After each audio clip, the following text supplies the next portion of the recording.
मसीह में मेरे प्रिय भाइयों और बहनों, आप सबों को मसीह सलाम। मैं आप लोगों को और एक आराधना में स्वागत करता हूं। आज मई के महीना 31 तारीख सुबह के समय हम सब मिल के प्रभु की स्तुति और आराधना करें। आप जहां कहीं भी हैं मेरे साथ जुड़िए और प्रभु की स्तुति करिए। आइए प्रार्थना के साथ शुरू करते हैं। हे प्रेमी दयालु पिता परमेश्वर, आपको हम स्वागत करते हैं। आप हमारे बीच में आइए, बातें करिए, अपने दास को अपने सलीब के पीछे छिपाकर अपनी वचन को प्रकट करिए। हर एक से बातें करिए। हमारी स्तुति, आराधना, प्रार्थना, मनन सब आप ग्रहण करिए। प्रार्थना सुनने के लिए धन्यवाद। पिता परमेश्वर प्रभु यीशु मसीह के नाम से मांगते हैं, आमीन। आज का जो टॉपिक है मानविक सुरक्षा। मनुष्य क्या क्या सुरक्षा चाहता है या क्या क्या सुरक्षा उसको चाहिए, इसके ऊपर आज की मनन हम करेंगे। 7 बातें मैं कहने जा रहा हूं और पहले से बता देता हूं ये 7 बातें। पहली सुरक्षा है व्यक्तिगत सुरक्षा। अगर मनुष्य का व्यक्तिगत सुरक्षा ना हो तो बाकी बातें वो नहीं कर सकता। दूसरी है भोजन की सुरक्षा या खाद्य सुरक्षा, और तीसरी है आर्थिक सुरक्षा, और चौथी है स्वास्थ्य की सुरक्षा, पांचवा है परिवेश की सुरक्षा, और छठवां है सामाजिक सुरक्षा, और आखिरी राजनीतिक सुरक्षा। और भी बहुत सारी सुरक्षा के बारे में हम सोच सकते हैं, परंतु ये 7 बातें आज हम मनन करेंगे। आशा करता हूं कि ये सब आपको पसंद आएगा और आप इससे आशीष पाएंगे। नंबर 1, व्यक्तिगत सुरक्षा। शारीरिक और आत्मिक सुरक्षा व्यक्तिगत सुरक्षा के अंतर्गत है कि इस समय सारी दुनिया शारीरिक सुरक्षा में जुटी है, बहुत चिंतित है, सोच में पड़े हैं, लॉकडाउन में हैं, बहुत सारे बातें कर रहे हैं। बहुत कठिन परिस्थिति में होकर भी लॉकडाउन के परिस्थिति जो इतना कठिन है उसका भी विरोध कोई नहीं कर रहा है, सारे समर्थन कर रहे हैं, क्योंकि सब अपने जान की सोच में पड़े हैं कि कैसे अपना जान बचाएं। ये सब शारीरिक सुरक्षा की बातें हैं। पर आज ये बातें हम सबों को याद आ जाता है, मुझे भी याद आ रहा है, हमारे प्रधानमंत्री भी पहले बोल चुके हैं कि 18वां शताब्दी के एक उर्दू पोएट मीर कहे थे, क्या कहे कि जान है तो जहां है प्यार। ये बात आज सच है। अगर हम जिंदा नहीं रहे तो बाकी बातें सोच नहीं सकते। इसलिए शुरुआत में, प्राथमिकता में हम देखेंगे अपनी सुरक्षा, व्यक्तिगत सुरक्षा। हम खुद सुरक्षित रहें तो बाकी बातों की सुरक्षा बाद में हम देख सकते हैं। तो अगर कोई सिर्फ इस शारीरिक जिंदगी के बारे में सोचता है तो वो मूर्ख है, क्योंकि हम सिर्फ शरीर नहीं है। मनुष्य में शरीर, प्राण और आत्मा है। तो इसलिए हमारे प्राण और आत्मा की सुरक्षा के बारे में भी बहुत सोचना है। वो 2/3 है, शरीर 1/3 है हमारा। तो इसलिए अगर हम सिर्फ हमारे शरीर के बारे में, शारीरिक जिंदगी के बारे में सोचेंगे, लेकिन ये जो शरीर है ये क्या है?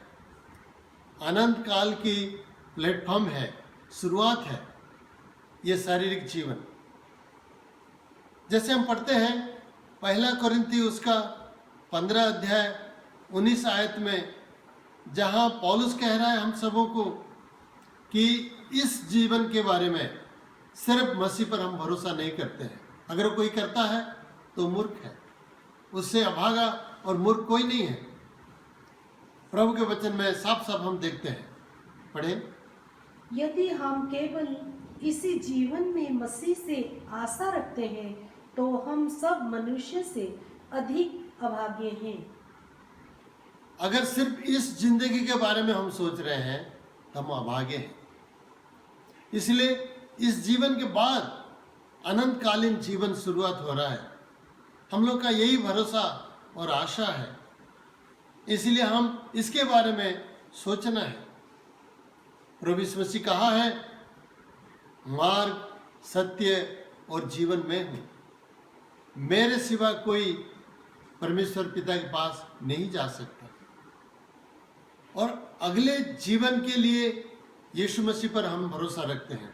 इस जीवन के लिए सिर्फ नहीं, इस जीवन के लिए भी तो है, परंतु अगले जीवन के लिए ज़्यादा हम भरोसा रखते हैं। तो आइए हम पढ़ते हैं यूहन्ना 14:6 तो सबको जानते हैं, उसका 19 आयत को हम पढ़ेंगे। यूहन्ना 14 का 19 आयत।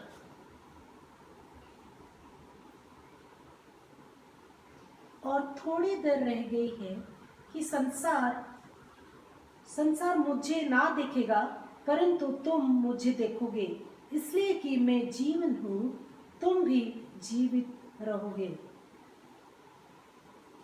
ओके, परमेश्वर अपने पुत्र को इस दुनिया में भेजा हमारे लिए मरने के लिए, जिंदगी का राह खोलने के लिए, और कहता है मैं मर तो जाऊंगा लेकिन दोबारा जिंदा होऊंगा, और मैं जीवित रहूंगा इसलिए तुम भी जीवित रहोगे। मैं कल सुन रहा था हमारे दिवंगत महान प्रभु का दास रवि जकरिया का जो गवाही, उसने कहा कि वो 16 साल में दिल्ली के हॉस्पिटल बेड में मरने के लिए या जीने के लिए जूझ रहा था, मृत्यु से जीने के लिए जूझ रहा था। उस समय किसी ने आके एक नया नियम उसके हाथ में बढ़ा दिया और ये वचन उनसे बातें करने लगा कि मैं जीवित हूं इसलिए तुम भी जीवित रहोगे। तो यह बांध के दोबारा जीने का खुराक मिल गया उसको, और वो जिंदा रहा और धीरे धीरे प्रभु के सेवा में आगे बढ़ा और दुनिया में अप्रतिद्वंदी एक महान प्रभु का दास बन गया, जो एपोलोजेटिक्स में नंबर 1 कहलाया गया। आज वो नहीं रहे, लेकिन उसका गवाही और उसका बातें जो है हमारे सामने है। तो प्यारे भाइयों बहनों, मसीह यीशु पर जब हम भरोसा रखते हैं, उस पर हम विश्वास रखते हैं, तो अनंत जीवन हम पाते हैं। जैसे यूहन्ना 3:16 सबको जानते हैं, अगर हम यीशु मसीह पर विश्वास रखेंगे तो नाश ना होंगे परंतु अनंत जीवन पाएंगे। तो इसीलिए हमारी व्यक्तिगत सुरक्षा का सबसे इंपॉर्टेंट पहलू है अनंत जीवन पाना, और वो यीशु मसीह पर विश्वास रखने से ही मिलता है। जब हम यीशु मसीह पर विश्वास रखेंगे, अनंत जीवन हमारी होगी और हमारा व्यक्तिगत सुरक्षा उस समय ठीक हो जाएगा। दूसरी बातें हैं खाद्य की सुरक्षा या भोजन सुरक्षा। सब किसी को भोजन जरूरत होता है। भोजन भी 2 प्रकार के हैं, शारीरिक भोजन और आत्मिक भोजन। हम शारीरिक तौर पे जीने के लिए शारीरिक भोजन जरूरत करते हैं, और आत्मिक रीति से जीने के लिए आत्मिक भोजन हमें चाहिए। तो दोनों बराबरी से हमें ग्रहण करना है, किसी को भी निगलेक्ट नहीं करना है। जीने के लिए भोजन की सुरक्षा हमारी जरूरत है। हमारी प्राथमिक आवश्यकता में, शारीरिक आवश्यकता में रोटी, कपड़ा और मकान होता है, कहा जाता है, और इनके बारे में सोचकर व्यस्त होना बाइबल में मना है। प्रभु यीशु मसीह कहा है कि क्या खाएंगे, क्या पहनेंगे, क्या कैसे रहेंगे, कैसे जिएंगे, इसके बारे में मत सोचो। चिड़ियों को देखो, वो सोचते नहीं है, बोते नहीं, काटते नहीं, फिर भी परमेश्वर उनको भोजन दिलाता है, और भोजन के बिना कोई मरता भी नहीं है। हम सब उस पक्षियों से ज़्यादा बेहतर हैं या बेशकीमती हैं। तो मत्ती 6 उसका 25 में प्रभु कहता है, ये मत सोचो क्या खाओगे, क्या पहनोगे, और 33 में कहता है क्या करना है, परमेश्वर के राज्य और धार्मिकता की खोज करो। तो बाकी सारी बातें तुम्हें मिल जाएगी। प्रभु यीशु का वचन जो शैतान को कहा था जब शैतान आया उनको परीक्षा करने के लिए, मत्ती 4:4 में वो कहता है कि मनुष्य सिर्फ रोटी से नहीं जिएगा, परंतु जो हर वचन प्रभु के मुंह से निकलता है उसी वचन के द्वारा वो जिएगा।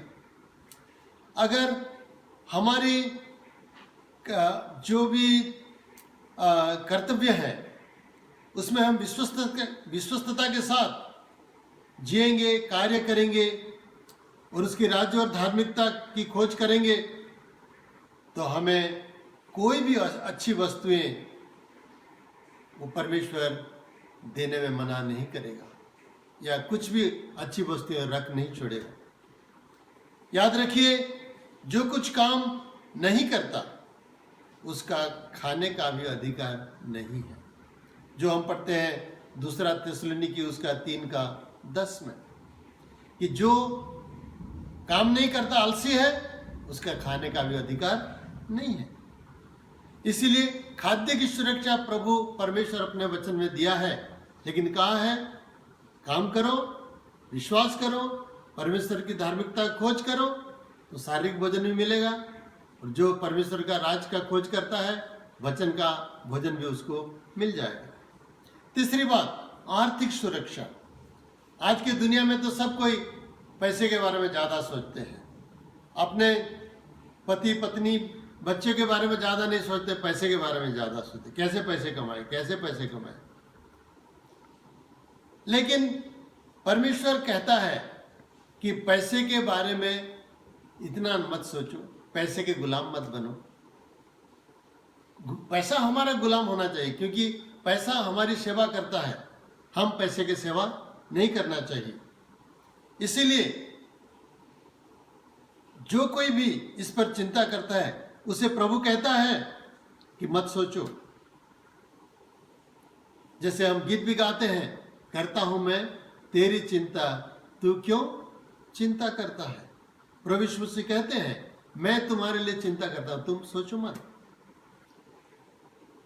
कितने सारे सुरक्षा के बारे में चिंता करते हैं लोग, नौकरी की सुरक्षा, व्यवसाय की सुरक्षा, स्टॉक मार्केट की लागत में क्या हो रहा है, सुरक्षा हो रहा है कि नहीं। कोई कर रहा है फसल बीमा, कोई कर रहा है जीवन बीमा, सब प्रकार के बीमा पर ध्यान बढ़ाकर लोग आगे कैसे अच्छा से जिएंगे ये सोच रहे हैं। लेकिन यह सब देने वाला परमेश्वर का है, जो कुछ भी है परमेश्वर देता है। उससे दूर चली जाने पर यह सब नहीं मिलेगा। ये एक विडंबना है कि लोग ये सब तो चाहते हैं, लेकिन देने वाले परमेश्वर से दूर चले जाते हैं, उसको भूल जाते हैं। परमेश्वर के साथ जो रहेगा, परमेश्वर को जो भय करेगा, भक्ति करेगा, उसके लिए सब कुछ मिलेगा। लेकिन हम भूल जाते हैं इसके बारे में। परमेश्वर कहता है, हगाई उसका 2:8 में कहता है, सोना और चांदी मेरा है, सब कुछ मेरा है। मतलब ऑल द गोल्ड और silver that belongs to God. इसलिए हमें क्या सोचना है, अगर हम परमेश्वर के संतान हैं और हमारे बाप के पास इतना सोना चांदी है, दुनिया भर का सब कुछ उसके पास है, तो हम सोचने का क्या है। अगर हमारी जरूरत पड़ने से परमेश्वर की आंखें बंद कर देंगे, ऐसा कोई पिता है दुनिया में जो अपने बच्चों का देखभाल नहीं करता। भजन उसका 50:12 में भी लिखा है कि जितने भी पहाड़ों में, जितने भी जो जमीन है उसमें जितने भी पशुएं हैं, पक्षियां हैं, सब कुछ मेरा है। परमेश्वर कहता है वो सब मेरा है। इसलिए परमेश्वर कहता है कि तुम्हारा मैं गारंटर हूं, आर्थिक सुरक्षा मैं देने वाला हूं, तुम मत सोचो। चौथी बात, स्वास्थ्य की सुरक्षा। कि आज दुनिया में बड़ा बड़ा हॉस्पिटल बनाए हैं लोग, लाखों करोड़ों डॉक्टर, नर्स, स्वास्थ्य कर्मी हैं, सब जगह में है। करोड़ों रुपया खर्चा करके बहुत सारे आधुनिक यंत्र खरीद के रखे हैं, लेकिन चंगाई बहुत कम मिल रहा है। ज़्यादा से ज़्यादा रोग बढ़ते जा रहा है। अभी के हाल देखिए, छोटा सा वायरस आंखों से नहीं दिखता है और उसका भी कोई इलाज नहीं ढूंढ पा रहे हैं और बीमारों की संख्या बढ़ती जा रही है। नए नए बीमारी, असाध्य रोग प्रकट हो रहे हैं। परमेश्वर कहते हैं अगर उसके वचन को हम पालन करेंगे तो हमारी सारी बीमारी से बचाएगा, हमें सारी बीमारी से वो बचाएगा। जैसे निर्गमन 15:26 में वो कहा है कि वो यहोवा राफा है। उसके वचन को अगर हम ध्यान करेंगे, पालन करेंगे तो वो हमें सारे बीमारों से चंगा करेगा। वो हमारा चंगा करने वाला परमेश्वर है। हम कभी निराश ना हो, कभी हम सोचे नहीं कि अरे ये बीमारी आ गया, वो आ गया। अभी कोरोना वायरस से सब कोई डर के घर के अंदर चुपचाप बैठे हैं। सरकार तो कहा है इसलिए बैठना पड़ता है, लेकिन इतना घबराना भी नहीं है। परमेश्वर हमारे साथ है। जो भी कर्तव्य करना है, साफ सुथरा तो रहना है, जो कि 5वां बात को ले जाता हमें परिवेश की सुरक्षा। मनुष्य चाहता है परिवेश, एनवायरनमेंट का सुरक्षा करे, लेकिन हमारे देश में लोगों का मानसिकता तो ऐसा है कि परिवेश के बारे में ज़्यादा सोचते नहीं, सिर्फ अपने बारे में सोचते हैं। अपने लिए बेशकीमती साबुन ले आते हैं, अच्छा से साफ सुथरा करते हैं अपना कपड़ा को, घर को, लेकिन आंगन को, सड़क को, किनारे को, नाले को गंदा करके रखते हैं। ये जो अपनी जो मेंटालिटी है, जो सोच है, इसको हमें बदलना है। बाइबल में परमेश्वर हम सबों को साफ सुथरा रहने के लिए कहा है। और जो प्रथम मनुष्य आदम को भी जब बनाया और अदन के बटिका में रखा था, तो वहाँ भी वो कहा था कि तुम इस बटिका का देखभाल करो, रखवाली करो, खेती करो। ये एनवायरनमेंट के बारे में सारा दुनिया में कई सम्मेलन, कॉन्फ्रेंस वगैरह हो रहा है, करोड़ों रुपए खर्च कर रहे हैं, लेकिन फिर भी परिस्थिति सुधर नहीं रहा है। कुछ शैतानिक लोगों के कारण हमारे परिवेश खत्म हो रहा है, ध्वंस हो रहा है। परिवेश के सुधार के लिए शायद परमेश्वर एक कोरोना वायरस को भेजा है। सब कुछ चुपचाप है, इसीलिए अब परिवेश सुधर रहा है, कुछ हद तक सुधर चुका है। सृष्टिकर्ता परमेश्वर हमें उत्पत्ति 2:15 में यह संदेश देता है, जो आदम को कहा था, आज भी कह रहा है, परिवेश की सुधार करो, रखवाली करो, एक दायित्व संपन्न व्यक्ति हो और उसकी रक्षा करो। तो परमेश्वर आदेश दिया है, कर्तव्य हमारी है सुरक्षा करना परिवेश की। अपनी परिवेश की सुरक्षा हम खुद करना चाहिए। और छठवां बात, सामाजिक सुरक्षा, जो सोशल सिक्योरिटी कहते हैं, इसके बारे में मैं नहीं कह रहा हूं, हालांकि वो भी एक हिस्सा है, लेकिन ज्यादा से ज्यादा समाज के बारे में मैं कहना चाहता हूं। समाज की सुरक्षा। मनुष्य एक सामाजिक प्राणी है। जैसे जानवर होते हैं, इधर उधर पैदा होकर बढ़ते हैं, ऐसा नहीं है। मनुष्य एक समाज में पैदा होता, बढ़ता है, परिवार में रहता है, और उसका परवरिश परिवार में लोगों के बीच में होता है, समाज में, इसलिए उसको सामाजिक प्राणी कहते हैं। और वो समाज में बढ़ता है, सब कुछ सीखता है, पनपता है। सामाजिक संपर्क ठीक ढंग से प्रतिपालन करना हमारी फर्ज है, आवश्यकता भी है। इससे कुछ शैतानिक लोग तोड़ मरोड़ करके रखा है और सामाजिक जो रिलेशनशिप, अच्छा संपर्क, उसको तोड़ चुके हैं। समाज में एक दूसरे के साथ अच्छा संपर्क रखना, सामाजिक पारिवारिक मूल्यों पर खरा उतरना, उसको सम्मान देना, यह हमारा कर्तव्य है। सक्षम लोग, जो दुर्बल लोगों को, अक्षम लोगों को मदद करना है। सामाजिक जो बुराइयां हैं उसका विरोध करना है, उसके विरोध में आवाज उठाना है। ये सब समाज सुरक्षा में सेवा है। जैसे प्रभु के वचन में भी हम पढ़ते हैं, भजन उसका 72 का 2 से 4 तक प्रभु के वचन में इसके बारे में बहुत कुछ प्रभु कहा है। वह तेरी प्रजा का न्याय धर्म से और तेरे दीन लोगों का न्याय ठीक ठीक चुकाएगा। पहाड़ों और पहाड़ियों से प्रजा के लिए धर्म के द्वारा शांति मिला करेगी। वह प्रजा के दीन लोगों का न्याय करेगा और दरिद्र लोगों को बचाएगा और अत्याचार करने वालों को चूर करेगा। परमेश्वर चाहता है समाज में न्याय, सुरक्षा, समानता और कुशलता। प्रभु के वचन में यही हम पढ़ते हैं और भी पढ़ते हैं। आमोस उसका 5 का 24। मैं सोचता हूँ आमोस का किताब जो है बाइबल में न्याय का किताब है।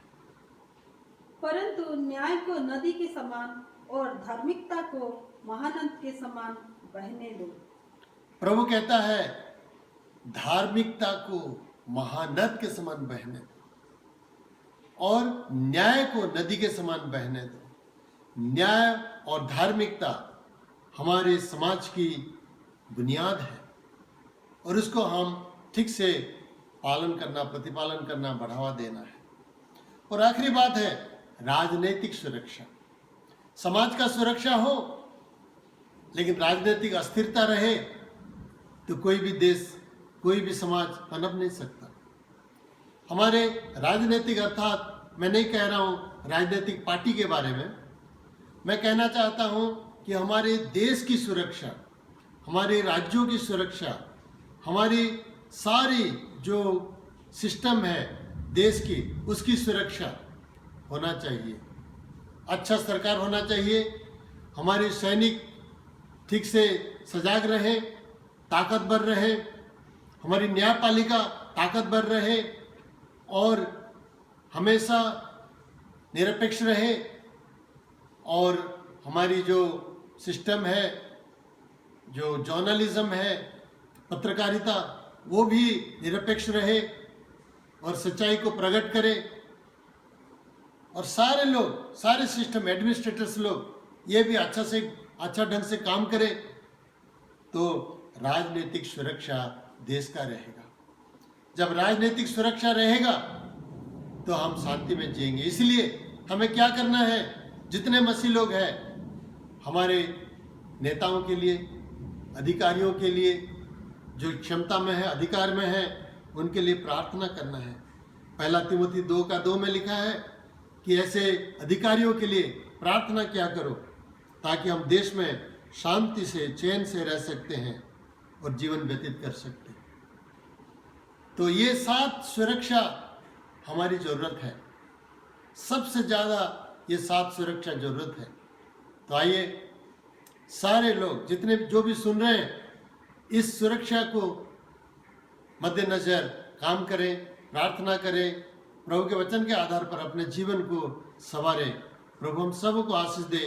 कोई भी बातों पर चिंता नहीं करना और इस भजन को हम गाकर प्रभु की स्तुति और आराधना करें। करता हूँ मैं तेरी चिंता, तू क्यों चिंता करता है।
हर दिन मेरी कृपा में करता हूँ मैं तेरी चिंता, तू क्यों चिंता करता है।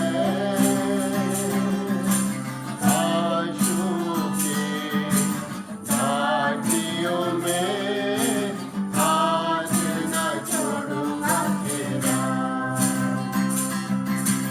आंसुओं के घाटियों में हाथ न छोड़ूंगा तेरा।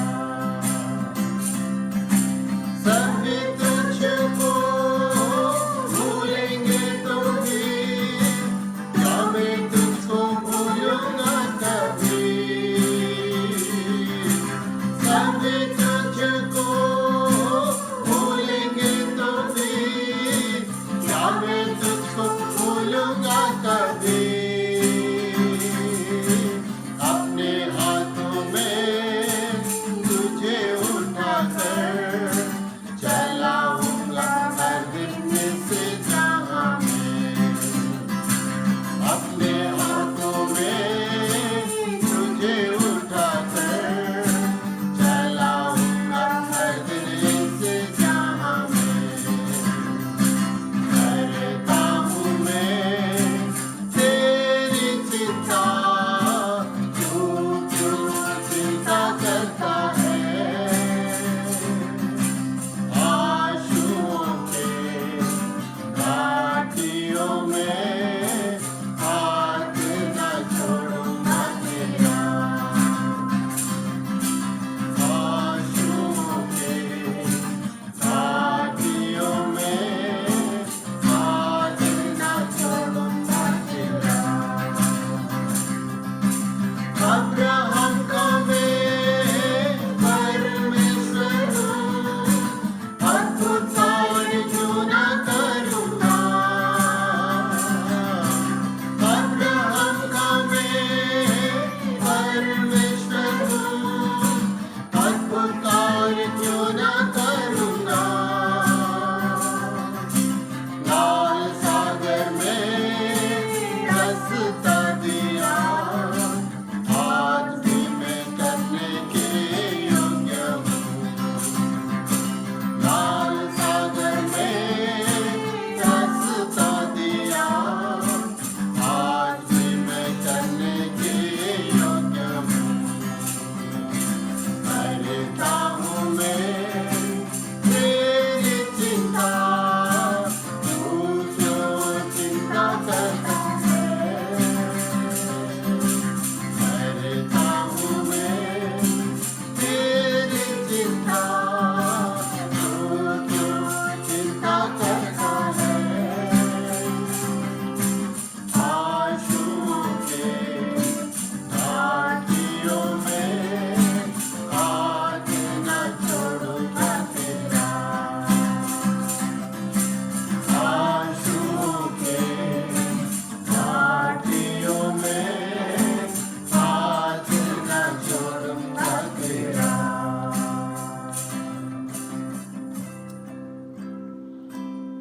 आइए प्रार्थना में जाएंगे। हे दयालु पिता परमेश्वर, धन्यवाद, प्रसन्न, स्तुति, महिमा आपकी हो। प्रभु, हम चाहते हैं कि आप हमारी सुरक्षा करें और करते आ रहे हैं, इसलिए धन्यवाद। हम अपने ज्ञान बुद्धि पर निर्भर न रख के आपकी शक्ति, सहायता, मदद, आपके आत्मा के ऊपर निर्भर करने के लिए हम सबों को सहायता करिए, क्योंकि आप हमारी सुरक्षा देने वाले परमेश्वर हैं। सारी आदर और महिमा आपको देते हैं। हमारे जितने भी श्रोता भाई बहन हैं, हर एक को आशीष दीजिए। हर एक के परिवार में आपकी अनुग्रह, शांति और आशीष भरपूरी से प्रदान करिए। प्रार्थना सुनने के लिए धन्यवाद। प्रभु यीशु मसीह के नाम से मांगते हैं, स्वर्गीय पिता, आमीन। अब पिता परमेश्वर का प्रेम, प्रभु यीशु मसीह का अनुग्रह, पवित्र आत्मा की संगति, त्रिएक परमेश्वर के आशीष हम सबों के साथ, हमारे आत्मा और प्राण शरीर के साथ हमेशा हमेशा के लिए होती रहे। आमीन। God bless you all.